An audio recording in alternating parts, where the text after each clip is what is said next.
இல்லை, இப்போ நம்ம வரக்கூடிய பகுதியில் வந்து சில பகுதிகளில் வந்து குப்பை சேரக்கூடிய சூழல் இருக்கிறது. ஸோ சில பகுதிகள் வந்து வேக்கன்ட் லேண்டாக இருக்குது. அந்த தனியாரிடம் வந்து அந்த குப்பையை அகற்றுமாறு நோட்டீஸ் வந்து ஆல்ரெடி இஷ்யூ பண்ணியிருக்கோம். மாநகராட்சி சார்பாகவும் அதை அகற்ற சொல்லி கூறியிருக்கோம். சில பகுதிகள் வந்து அன்ஆத்தரைஸ்டாக இரவு நேரங்களில் வந்து குப்பைகளை வந்து போட்டுட்டு போகிற சூழல் இருக்கிறதா பொதுமக்கள் வந்து தெரிவித்திருக்கிறாங்க. அதற்காக இப்பகுதியில் இருக்கக்கூடிய காவல்துறையுடன் இணைந்து அந்த பகுதிகளில் சிசிடிவி கேமரா வந்து பொருத்த சொல்லியிருக்கோம். வரக்கூடிய நாட்கள் வந்து சிசிடிவி கேமரா பொறுத்த பின் யார் அந்த நபர்கள் வந்து குப்பை போடுகிறாருன்னு கண்டறிந்து அவர்களுக்கு அபதாரம் வந்து விதிக்கப்படும்ன்றது இருக்குது.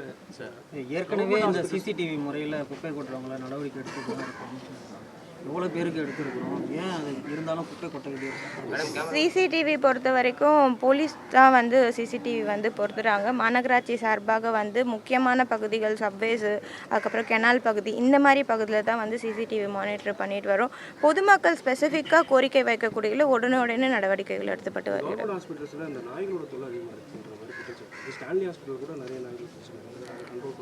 நாய்களை பொறுத்த வரைக்கும் நமக்கு வந்து சட்ட விதிமுறைகள் இருக்குது அப்படின்றத நம்ம முன்னதாகவே தெரிவித்திருக்கிறோம். நம்மளை சென்னை மாநகராட்சியை பொறுத்த வரைக்கும் வந்து சென்ட்ரல் கவர்மெண்ட் கொடுத்துருக்க ரூல்ஸ் வந்து ஒரு நாயை பிடித்தோம் அப்படின்னா அதுக்கு கருத்தடை பண்ணிவிட்டு மீண்டும் அதே பகுதிகளில் தான் அந்த நாயை விடுமாறு தெரிவித்திருக்கிறாங்க.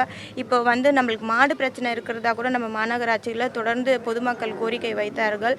மாண்புமிகு முதலமைச்சர் அவர்கள் அந்த தெரிவித்த பிறகு மாண்புமிகு முதலமைச்சர் இப்போ சென்னை மாநகராட்சிக்கு உட்பட்டு 15 மண்டலங்களுக்கு உட்பட்டு கேட்டில் பவுண்ட் வந்து ரெடி பண்ணுமாறு நமக்கு உத்தரவிட்டிருக்காங்க. அதை தொடர்ந்து அந்த பணிகள் நடைபெறுகிறது.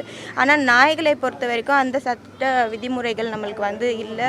அதுவும் சென்ட்ரல் கவர்மெண்ட் எடுக்கக்கூடிய ஒரு டிசிஷனாக இருக்கிறதுனால நம்ம நாய்களை பிடித்து அது கருத்தடை பண்ணி மீண்டும் அந்த பகுதியில் விடக்கூடிய சூழல் தான் ஏற்படுகிறது.